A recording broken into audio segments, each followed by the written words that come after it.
integrante de la Comisión de Reformas, Arturo Saldívar. Es una persona que tiene ambiciones muy personales, muy grandes. Es dueño de un ego muy grande. ¿En dónde quedan los intereses de la nación? ¿En dónde queda el destino de tantas personas? Las experiencias totalitarias. Lo que hacías era, sacabas, por decir así, los que no eran afines, pero ponías gente afín, pero capaz.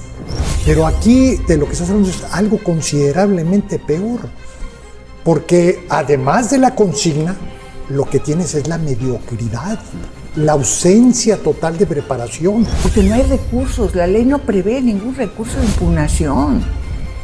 Es el tamaño del desastre que nos viene.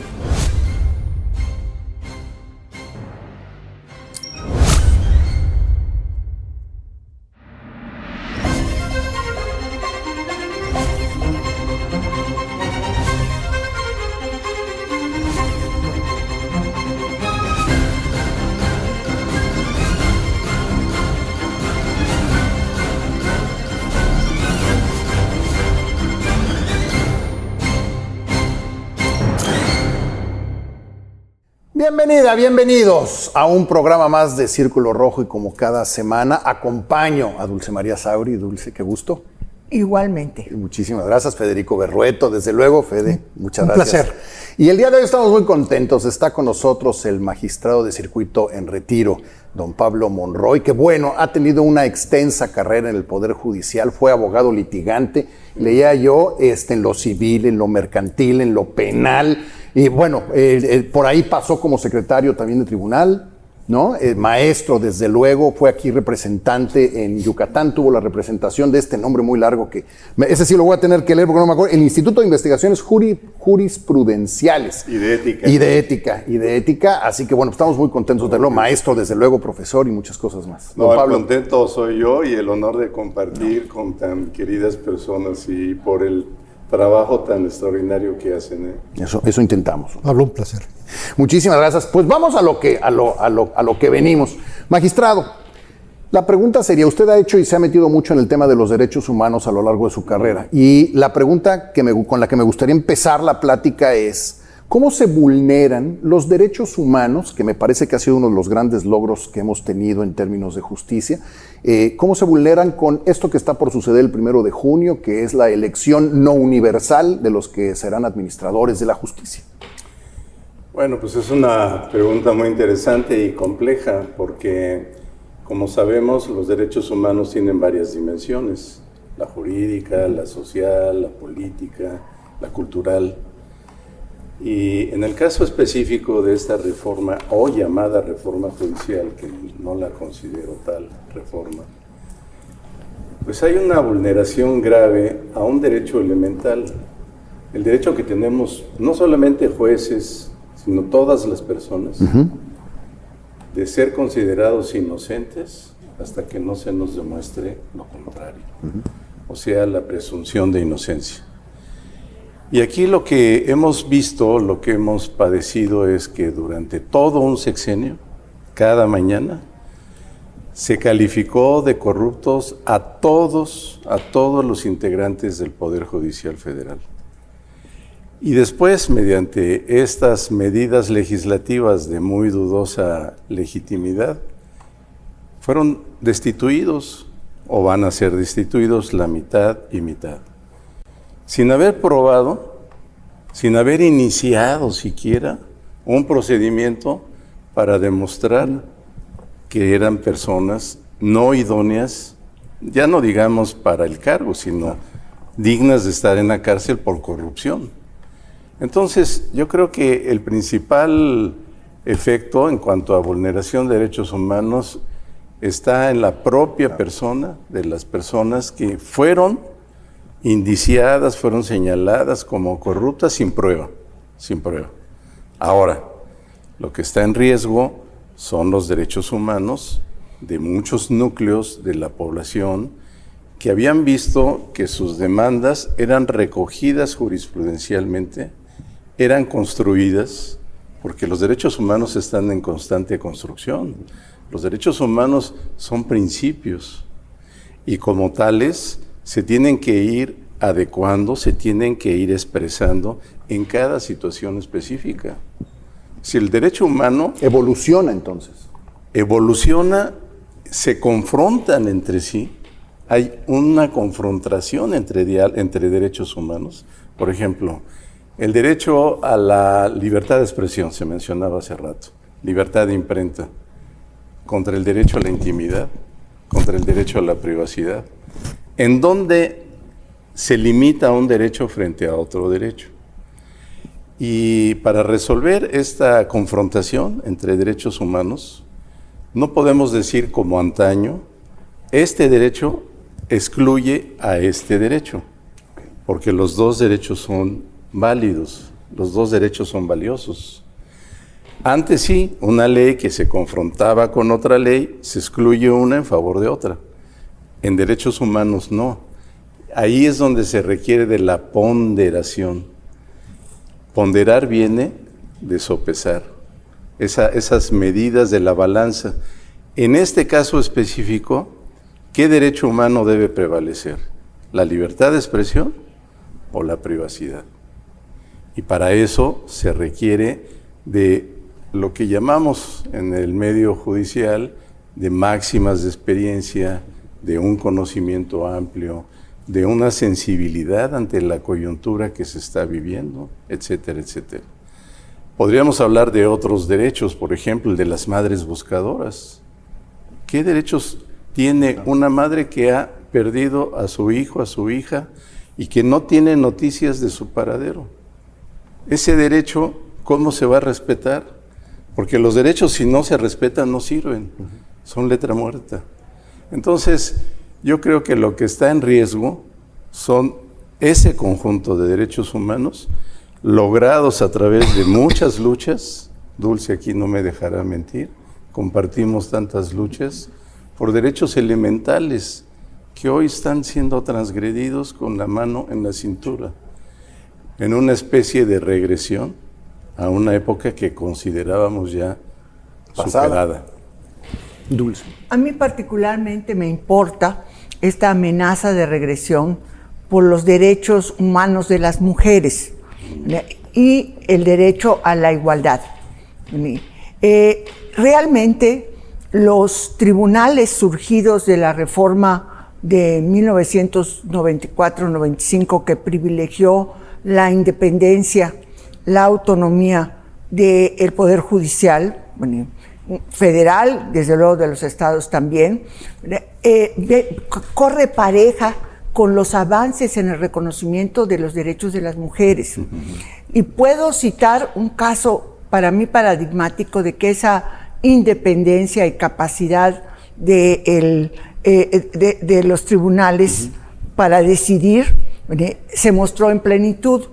Me refiero cuando se estableció la controversia contra el reglamento del entonces Instituto Federal Electoral para la asignación de las candidaturas a diputados y senadores en 2012. Okay. El reglamento decía que tenía que cumplirse la cuota de 60%, 40%, pero con la excepción de los casos en que hubiera procesos democráticos de los partidos. ¿Qué se leía por procesos democráticos? Pues la manera como extraían las candidaturas de mayoría relativa en 300 distritos. Dejaban los 200 de representación proporcional para cumplir la cuota y los otros 300 era para el despacho libre de los partidos políticos. Fue la Sala Superior del Tribunal Electoral del Poder Judicial de la Federación la que definió la interpretación de los derechos. El derecho de las mujeres para la igualdad en la representación política versus el derecho de participación de los partidos políticos a su autodeterminación. Y gracias a eso se aplicó tajantemente la cuota 60-40 en la elección de 2012, que fue cuando por primera vez hubo casi el 40%, 38% de representación en la Cámara de Diputados, ¿verdad? Y un porcentaje un poco menor en la Cámara de Senadores. Y ahí empezamos a construir la historia de la paridad. Un tribunal supeditado, ¿verdad?, que hubiese volteado a ver qué le decía el poder, ¿verdad?, de definir si aceptaba o no esa interpretación pro derecho, ¿verdad?, pero simple y llanamente hubiera dicho no. ¿Verdad? Entonces, a ver, y estoy citando eso es lo que vamos a perder. Un ejemplo, sí. Y no estoy hablando de supuestos. Podemos ver lo que ha sucedido en la Sala Superior del Tribunal Electoral del Poder Judicial de la Federación, en que consistentemente las decisiones no han sido pro derechos, sino todo lo contrario, empezando por la determinación tremenda de la sobrerepresentación. Bueno, un placer estar contigo, Pablo. Gracias, Dulce. Federico. Lo que veo, Gastón, es primero un punto de partida. El punto de partida es, digamos, la insatisfacción de la sociedad mexicana con el estado de la justicia. Digo, es una cosa que ahí está presente.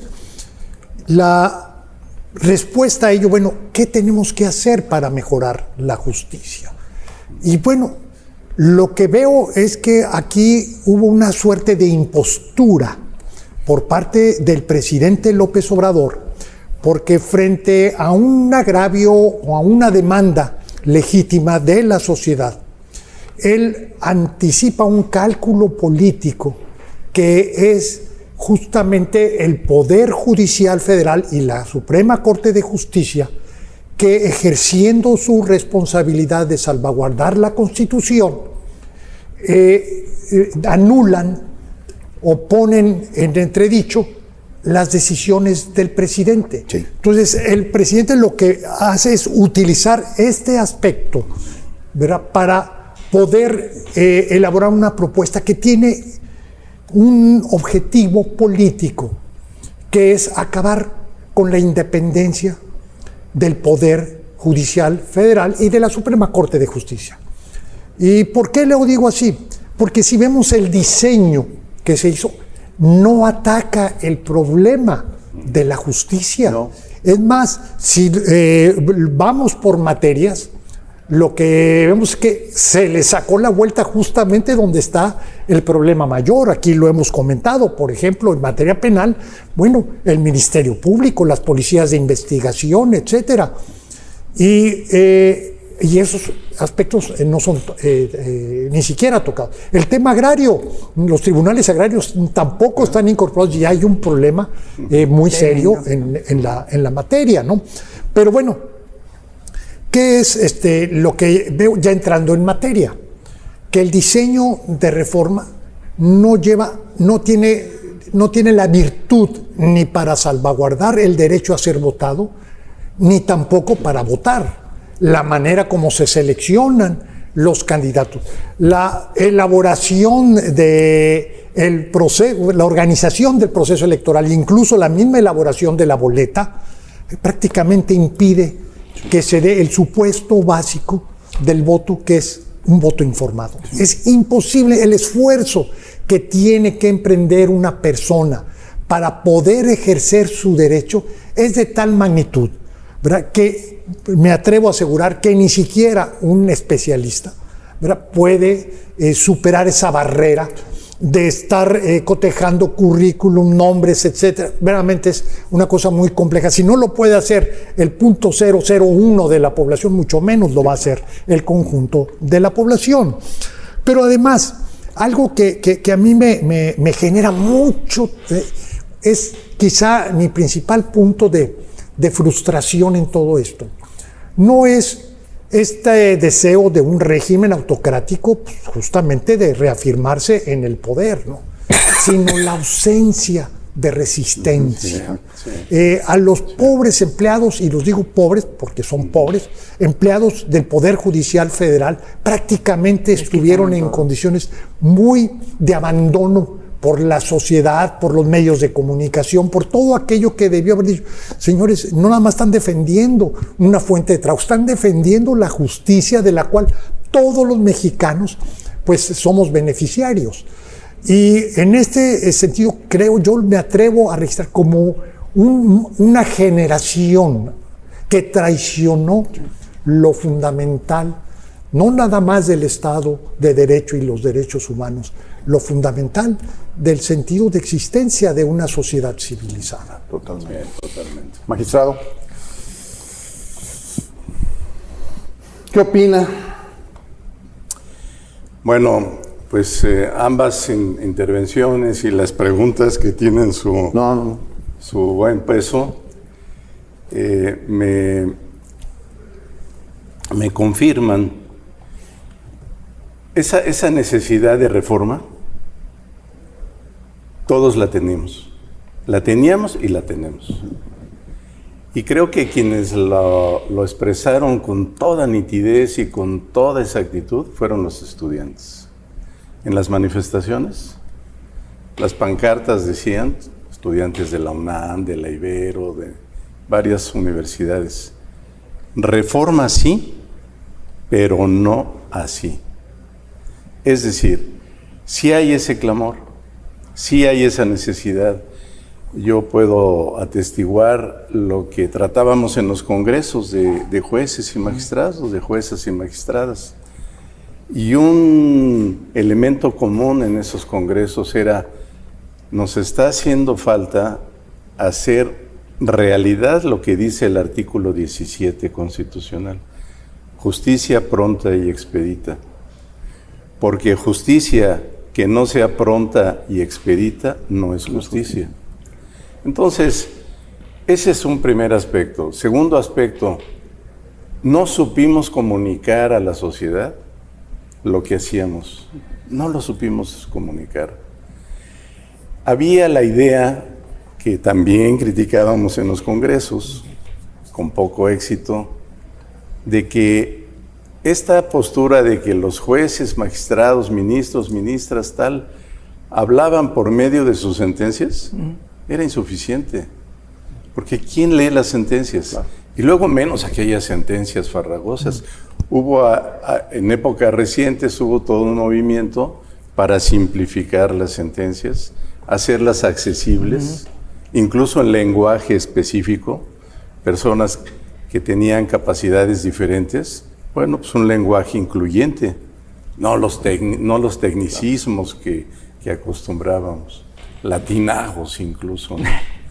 Entonces, sí, Federico, coincido totalmente contigo, se necesitaba una reforma y se necesita una reforma, porque esta modificación constitucional no reforma, no soluciona, no se acerca a los problemas de fondo, no se acerca.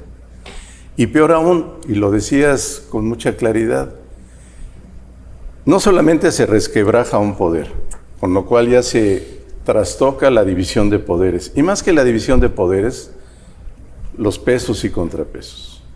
O sea, no hay ya posibilidad de un contrapeso cuando se acaba con una institución que gozaba de independencia, porque vaya que sí teníamos independencia. Estamos con esta modificación constitucional regresando, vuelvo al tema de la regresión, a un concepto de democracia muy pobre, a un concepto de democracia que considera que la democracia consiste en ir, votar y abandonar la casilla, sin preocuparse de lo que pase, sin exigir cuentas a los votados entre elección y elección. Adiós democracia participativa, todo se vuelve una democracia electoral. Sí. Entonces, si estamos hablando de que era necesario atender estos problemas serios, graves, esto no lo está resolviendo. Y yo quisiera aprovechar la oportunidad, por favor, termino con un minuto. Yo quisiera aprovechar. Nosotros en nuestros medios de comunicación empleamos gran parte de nuestro tiempo en criticar todo esto. Pero yo creo que ya es tiempo de dirigirnos a una audiencia que cree que la reforma es buena, que le vendieron la idea de que esta reforma, de que esta elección de jueces, magistrados, ministros, ministras, juezas, magistradas, es buena mediante voto. Universal, además. Universal, y que esa es democracia, y que ahora sí el pueblo va a elegir a sus jueces. Yo quisiera dirigirme a esas personas que son oyentes de este programa, forman parte de la audiencia, y no decirles que están equivocados, no, respeto su postura, la respeto. Solamente les quiero pedir una cosa, que comparen, que analicen. ¿Cómo eran las votaciones hasta ahora? ¿Funcionarios de casilla? ¿Integrados por ciudadanos? ¿Representantes de partidos? ¿Observadores independientes? ¿Cómo están integradas ahora las casillas?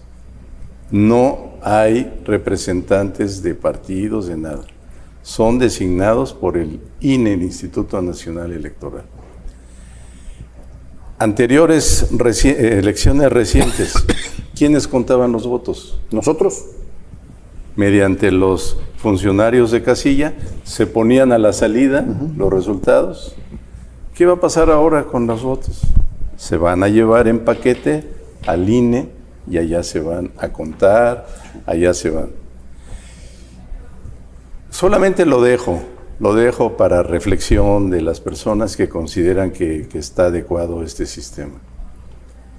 Decía alguien que voy a omitir nombres, primero porque no los tengo muy claros y segundo porque por respeto a la fuente, ¿no? Como dicen los periodistas. Fue una candidata a un puesto de la judicatura estatal, a ver al presidente de Congreso y decirle: oye, estoy jugando, voy a participar, te lo vengo a decir para que lo tomes en cuenta, para lo que sea necesario, quiero que lo tengas en cuenta. ¿Qué le dijo el presidente? Ay, fulanita, no te desgastes, ay, fulanita, no te desgastes, ya está todo arreglado. Lo dijo una funcionaria del Estado de México. Ya tenemos a los designados. Solamente nos faltan las elecciones. Y con eso, vamos a ir rápidamente, si me permite, magistrado, vamos a ir rápidamente a un corte comercial. Estamos platicando Dulce María Sauri, Federico Berrueto, don Pablo Monroy y un servidor. Venimos en un momento.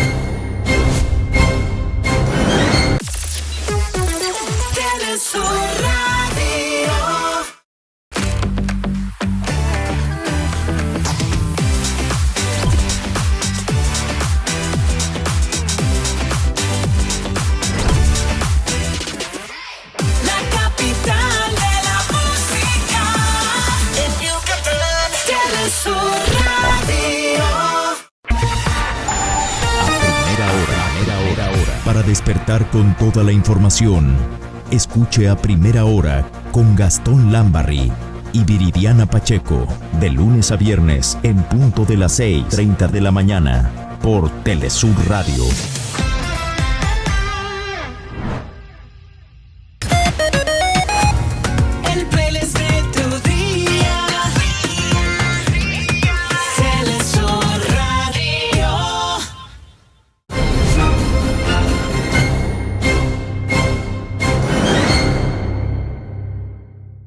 Estamos de regreso. Círculo Rojo, Dulce María Sauri, Federico Berrueto y don Pablo Monroy.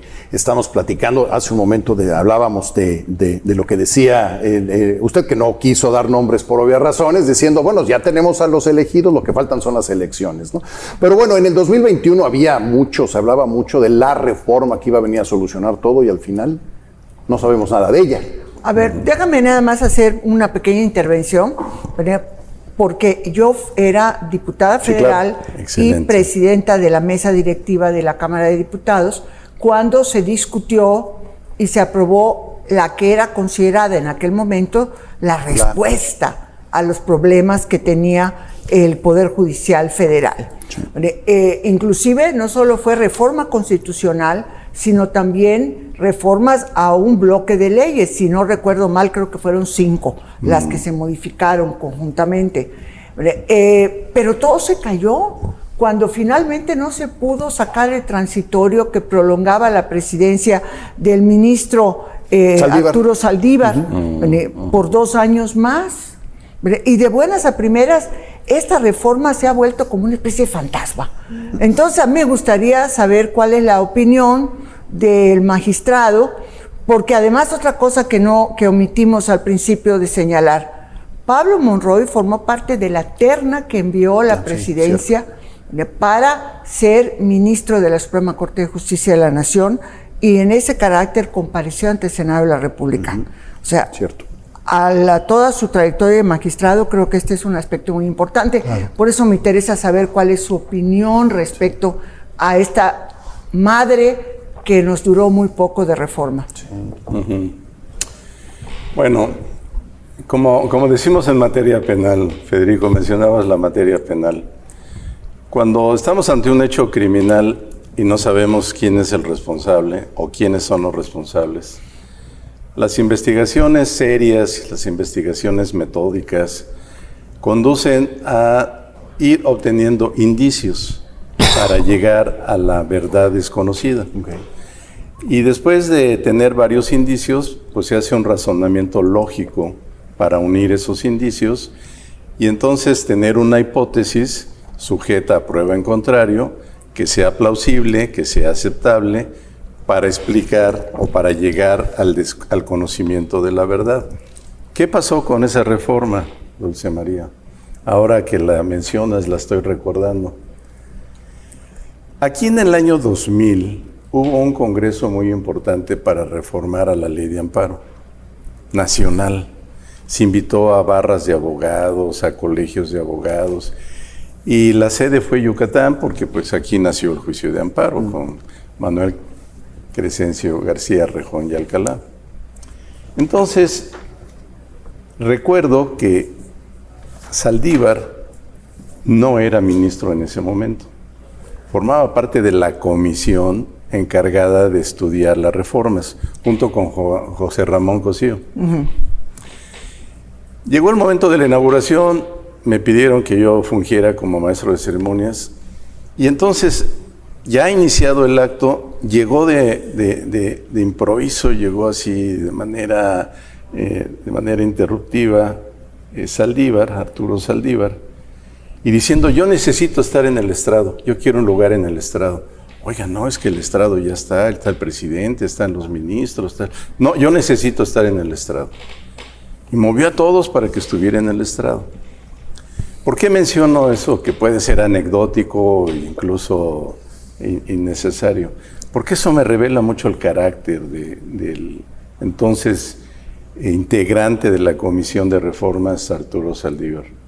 Es una persona que tiene ambiciones muy personales, muy grandes, es dueño de un ego muy grande, y yo, con ese indicio y otros más, que pues, no vio de tiempo ya omito, quiero suponer que cuando no logra la reelección de la presidencia de la Corte, cuando no logra que salga avante su candidato para sucederlo, que era el ministro Gutiérrez Mena, y que en cambio se nombra ministra presidenta a la ministra Norma Piña, él monta en cólera, retira todo lo que había hecho, porque entonces no tenía continuidad para él ostentarse como el padre de esa gran reforma, que ciertamente era interesante, tocaba varias leyes esa reforma. Entonces, eso aunado a que cuando empezaron las fricciones, porque empezaron denuncias de jueces, magistrados, juezas y magistrados en contra de Saldívar, de cómo los presionaba a través de su secretario en el Consejo de la Judicatura para que resolvieran en determinado sentido. Cuando vino ese enfrentamiento, ese choque ya frontal con la ministra y otros ministros, es cuando él, en una renuncia completamente ilegal e inconstitucional, abandona el sitial de ministro de Suprema Corte.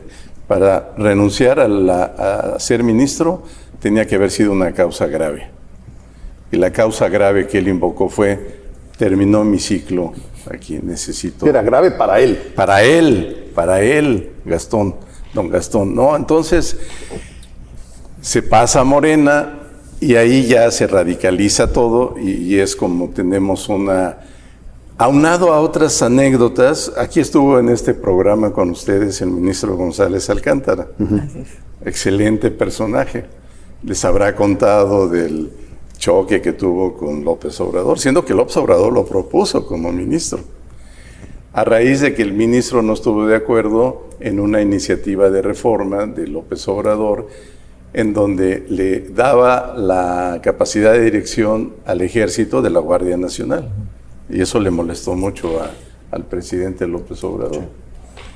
Entonces, si nos vamos a este tipo de situaciones en donde en conos muy individuales, muy personales, yo la pregunta que me hago es, ¿en dónde quedan los intereses de la nación?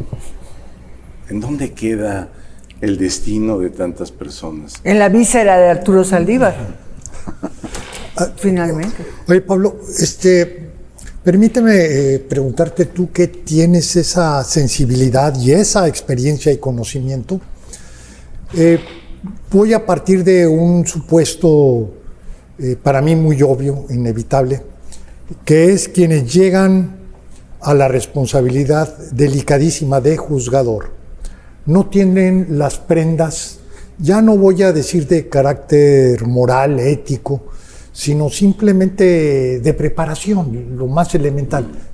Creo que va a ser un problema generalizado.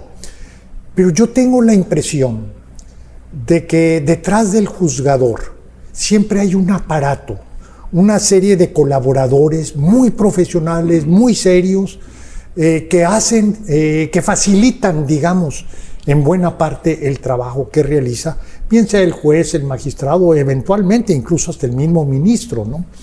Entonces, mi pregunta es, ¿qué tanto podemos nosotros esperar que esa estructura, estos recursos humanos fundamentales y estratégicos para el funcionamiento del Poder Judicial Federal vayan a permanecer y haciendo su trabajo como lo han hecho con mucha lealtad, con mucha entrega?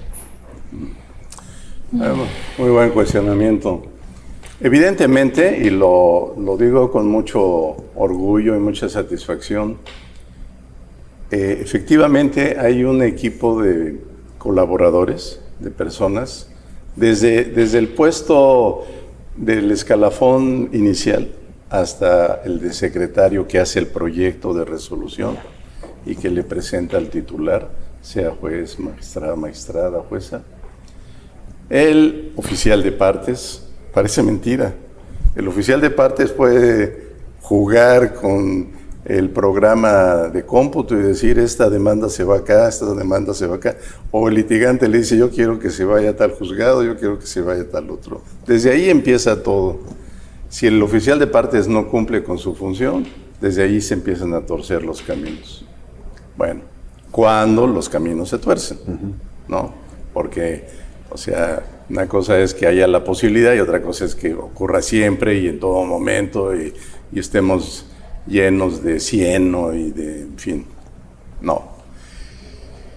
El equipo es muy importante, pero finalmente quien decide es el que firma la sentencia, porque sobre él va a recaer la responsabilidad. Claro. Si la sentencia es una sentencia que se sostenga con argumentos, que se sostenga con razonamientos, pues entonces el juzgador no tendrá problema. Pero si esa sentencia es objeto de un escrutinio, como lo teníamos, ahora se habla de un tribunal de disciplina, exacto, que es el que va a verificar todo. Nosotros teníamos 2 visitas de inspección al año.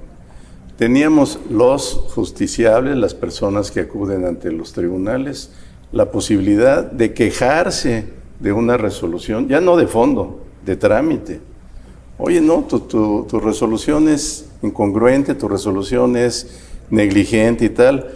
Estos son los fundamentos de mi queja. Cada que llegaba una queja, se te paralizaba el corazón, el aparato digestivo. ¿Dónde me equivoqué? ¿Qué hice? ¿Qué error cometí y tal? Ya leías con calma, no, pues esto no es un criterio tal, no tiene razón. Pero ahora a ver qué resuelve el Consejo de la Judicatura. Ahora a ver qué resuelve el Tribunal de Disciplina, si no le es afín la resolución que se está dictando. O sea, y lo puede hacer porque nadie más está sobre él para decidir, ¿no? Y no hay recursos, Gastón. No hay recursos. Acá, si esta queja nos era adversa, podíamos impugnarla. Oye, como toda decisión, admite una segunda instancia. Oye, revisa esto, ¿está bien, está mal? ¿Lo que está diciendo de mi actuación es correcto o no? Yo digo que no por esto, tú dime. Ahora no va a haber eso. Pero volviendo al tema, el problema está en que la persona que va a firmar, la persona que va a resolver, si carece de preparación, si ya tiene línea, como decimos coloquialmente, si ejerce la autocensura, ¿no? Se comentaba un poco al inicio, el tema de la autocensura, no, esto puede perjudicar, esto puede lastimar, esto puede ser contraproducente en mi carrera política, porque de aquí yo quiero irme para acá, para allá, etcétera. Esa persona va a resolver sin importarle lo que le diga el buen colaborador. Es más, yo recuerdo casos extremos cuando había un titular de dudosa honorabilidad, que el secretario, como secretario, llegábamos, señor juez, señor magistrado, aquí tiene usted mi proyecto. No me convence, aquí tiene usted el otro en sentido contrario. Este sí está bien. No, bueno. Entonces, el problema no va a ser tanto el colaborador, sino el titular. Ese es el peligro. Eso es a lo que yo llamo a la ciudadanía, a las personas que de buena fe creen que la reforma es correcta y que va a traer beneficios. Que analicen cuando les toque ir a un tribunal, que vean cómo se les trata, que vean cómo se les resuelve su asunto, para ver si realmente está funcionando o no. Pero por experiencia propia, no porque se los digamos nosotros. Nosotros no estamos defendiendo un puesto, no estamos defendiendo a unos compañeros, estamos defendiendo el derecho que tiene la ciudadanía a que se imparta justicia imparcial. Ese es el problema. A ver, desafortunadamente tal parece que nadie aprende en pellejo ajeno. Y creo que el aprendizaje de lo nocivo de esta reforma va a costar muchas lágrimas, mucho dolor por parte de la gente que acude a la justicia. Me parece que partimos, ya aquí se ha señalado con toda claridad, de una premisa totalmente errada, de que esto va a mejorar la justicia. Pero mientras escuchaba, Pablo, tu explicación sobre el personal, no sé por qué me asaltó la imagen de lo que sucede en los ayuntamientos pequeños, cuando gana el presidente municipal y considera que la dirección de policía es un conjunto de plazas que hay que llenar. Entonces se van los policías, esos que capacitaron durante 3 años y demás, y llegan los nuevos policías que son los compromisos de plaza, de ingresos que tiene el que llega, porque viene de una campaña electoral. A ver, ¿qué va a evitar de que haya una limpieza de ese personal de carrera judicial y su sustitución? ¿A qué tribunal van a ir a quejarse? Ante el juez de distrito para amparos en materia administrativa, que salió del mismo procedimiento, y luego van a ir con el magistrado o la magistrada, que estuvo palomeada ya, pues no sé si por la gobernadora o el gobernador o por quien sea, ¿verdad? Y que le va a ir a preguntar, ¿qué hago, gobernadora, gobernador? ¿Cómo quiere? ¿Cómo quiere que resolvamos este asunto? O peor aún, a una Suprema Corte de Justicia en que la presidencia va a estar definida por quien haya obtenido el mayor número de votos, ¿verdad? Ni siquiera por los pares, ¿verdad? Y que además, si algo se colara, está la Inquisición, la nueva Inquisición, porque yo me puse a revisar cuáles eran las atribuciones del Tribunal de la Santa Inquisición del siglo XVI en su apogeo. Y la primera cuestión era que se comparecía ante él sin saber ni siquiera de qué te acusaban. Y mientras hablabas, iban diciendo, a ver, que se autoinculpe. Entonces, podías ir sin saber y empezabas a decir, no, yo no escribí eso, y no fue mi intención decir, pero te habían llamado por otra cosa, pero tú solita te empinabas. Entonces, también, o sea, porque no hay recursos, la ley no prevé ningún recurso de impugnación. Es el tamaño del desastre que nos viene.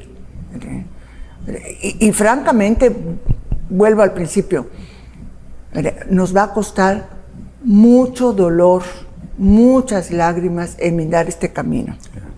Ahora, yo tengo una duda. Esto tiene historia, podemos revisar la historia y vemos qué pasa cuando llegan este tipo de gobiernos autocráticos. Es una manera de autodestruirse en el mediano y largo plazo, ¿no? Sí, pero ¿sabes qué? Estamos en un momento diferente. Te puedo decir casos extremos, las experiencias totalitarias. Lo que hacías era, sacabas, por decir así, los que no eran afines, pero ponías gente afín, pero capaz. Okay. O sea, sí, había un nivel, digamos, de profesionalismo, sí, con el sesgo y con el adoctrinamiento y la parcialidad propia de un régimen no democrático. Pero aquí de lo que estás hablando es algo considerablemente peor, porque además de la consigna, lo que tienes es la mediocridad, la ausencia total de preparación. Y esto a lo que tú aludías, Dulce, pues simplemente hay que trasladarlo al gobierno. O sea, un principio fundamental del gobierno es la distancia o la diferencia de lo que es la política, de lo que es el régimen o de lo que es el partido, de lo que es propiamente la administración pública. De ahí que no haya democracia que no tenga un servicio civil de carrera que debe ser estable y no debe estar sujeto precisamente a los vaivenes propios de la política. Que la democracia tiene muy bien acotados los espacios de movilidad. ¿Para qué? Para que el gobierno pueda funcionar independientemente del partido que lo ve. De acuerdo, pero entonces ¿no viene el fin más rápido si todo se hace tan mal? No, bueno, ahorita lo que tienes es que quien llega se asume el representante del pueblo y a partir de ese mandato se siente autorizado a apropiarse de lo que no le corresponde.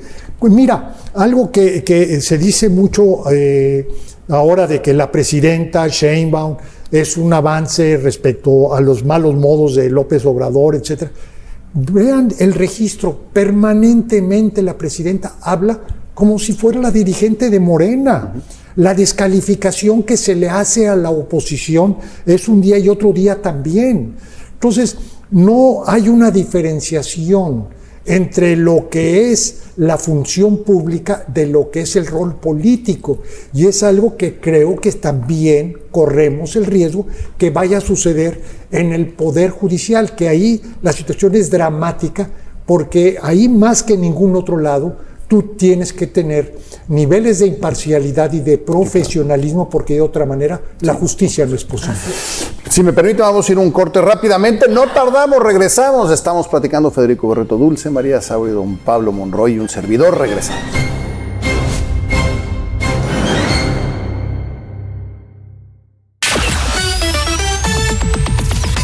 Música que tus hijos pueden escuchar. Telesur Radio.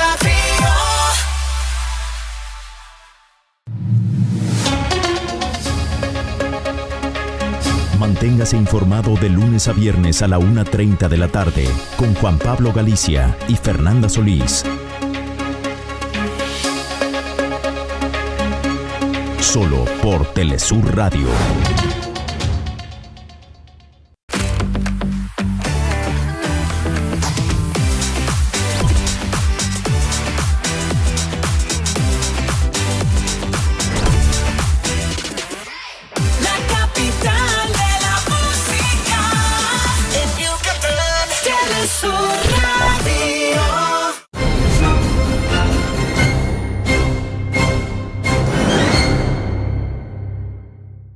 Estamos de regreso. Dulce María Sauri, Federico Berrueto y don Pablo Monroy hablando de este tema. Y algo que no podemos dejar de ir es el tema de la censura, la autocensura, creo que es lo que más ocurre el día de hoy.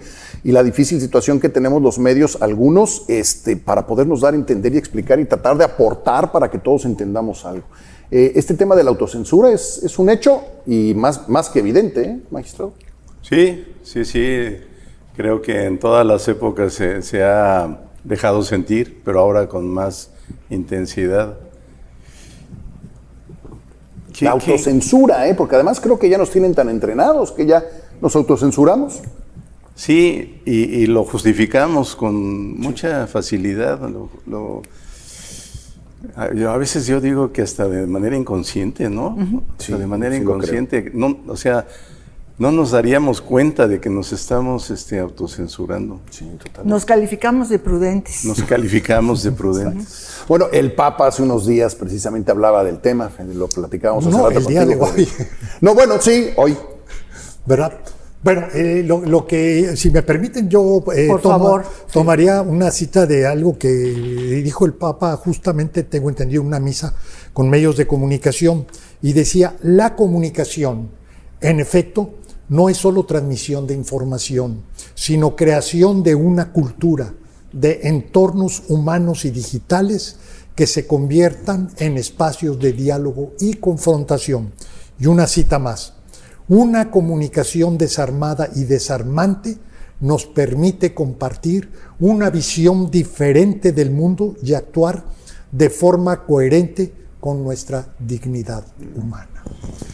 Son palabras del Santo Padre en un momento muy singular del mundo, yo no diría del mundo católico. Utilizando la palabra confrontación, que es de lo que carecemos. Así es, pero hay una situación que a mí sobre todo si tomamos el estado de la democracia en el mundo, esto que estamos viviendo en México lo están viviendo Estados Unidos, lo están viviendo otras naciones, lo vivió Inglaterra no hace mucho tiempo.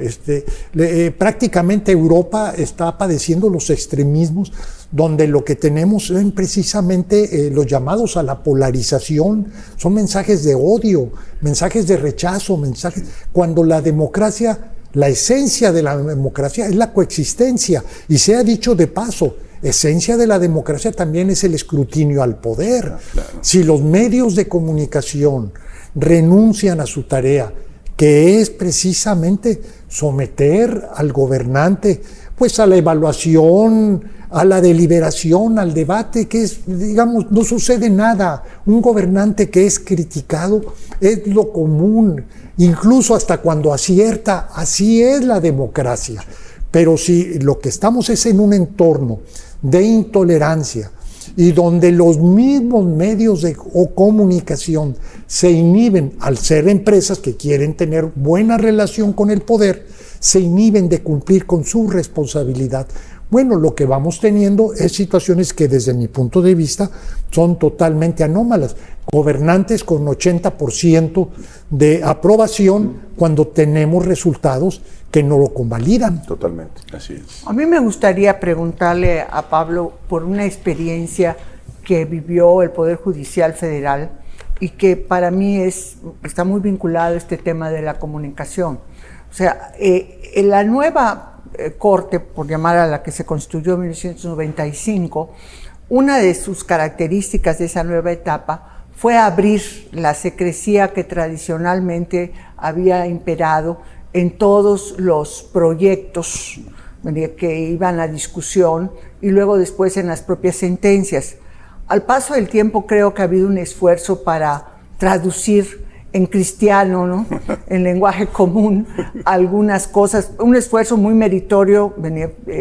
Y además otra cuestión, o sea, para mí es muy sencillo ahorita entrar al sitio de la Suprema Corte de Justicia, encontrar jurisprudencia, encontrar el diario judicial, ver cómo vino, o sea, eso en esta arremetida que hay contra la transparencia y el acceso a la información pública gubernamental, para mí es una de las pérdidas potenciales más graves que puede haber en el Poder Judicial Federal.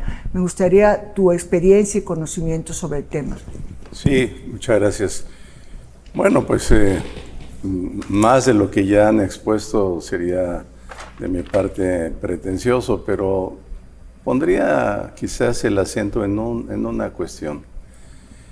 En la unión de un proyecto que se tenga, el que sea, ahorita estoy pensando a partir de un recuento histórico, por ejemplo, la Alemania después de la Primera Guerra Mundial, ¿no? En donde el Partido Nacional Socialista identifica como el enemigo de la situación, el causante de la situación, a los judíos. Ellos son los causantes de que estemos pobres, todo, etc. Y viene ese odio contra los judíos, incluso de una manera gradual, ilegal, lo impresionante. Me he dedicado a estudiar los juicios de Nuremberg, por ejemplo. Primero fue que se aprobaron leyes para limitar su participación en ciertas actividades comerciales, después financieras, después a segregarlos en guetos y después de plano a exterminarlos, ¿no? La gran solución final. Pero, y aquí viene lo interesante de esa época, apoyados o amplificados con las tecnologías de información vigentes en la época, con un genio como Goebbels, que fue capaz de construir, como hoy se dice, una narrativa que le llegaba al pueblo italiano y que le convencía y que se repetía y tal. Esa combinación perversa entre un proyecto que es autocrático, que va hacia el totalitarismo, yo no dudo de que esto conduzca al totalitarismo, apoyado con tecnologías de la información, se sabe de granjas, de chats, sí, claro, tal, etcétera. O sea, este programa es una perla preciosa, es un oasis. Y ojalá que haya más réplica de este tipo de esfuerzos, porque yo creo que solamente siendo capaces de armar una tecnología de la información en donde la información esté disponible, no solamente para las partes, esté disponible para la sociedad entera. En la unidad de transparencia bastaba con que una persona pidiera, deme las resoluciones que se han dictado en materia de prisión preventiva, por ejemplo, omitiendo los nombres para no lesionar datos sensibles. Aquí están todos. Y eso era materia de investigación en la academia, en las barras de abogados, etcétera. Ahora, clausurado el INAI, esta posibilidad de pedir información, yo no sé en qué va a quedar.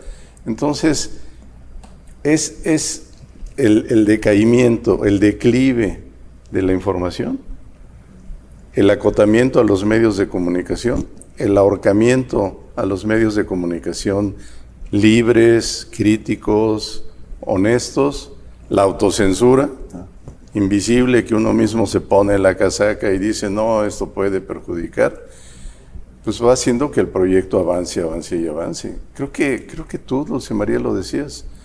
O sea, vimos cómo fueron derrumbando, como decía Guillermo Donnell, así a golpes lentos, certeros. Primero la sobrerepresentación, primero el Tribunal Electoral, no llenaban las vacantes. Luego quitaron a la presidencia, ¿no?, del Tribunal Electoral. Luego se apoderaron del INE. Me acuerdo yo, el INE no se toca, no, pues ¿para qué? No necesitamos tocarlo. No hay necesidad. No hay necesidad. Solo hay que colonizarlo. Hay que colonizarlo. Entonces, el INE. Luego, golpe, así. ¿Quién decía de aquí? Sí, con paciencia, ¿no? Fileteando. Fileteando. Con Gastón. mucha paciencia. Entonces, tenemos que desarmar esa lógica. Yo felicito este programa, de veras que me llena de esperanza que haya voces como las de ustedes y que haya un espacio como este para que ciertas preguntas lleguen a la audiencia y que la audiencia vaya decidiendo.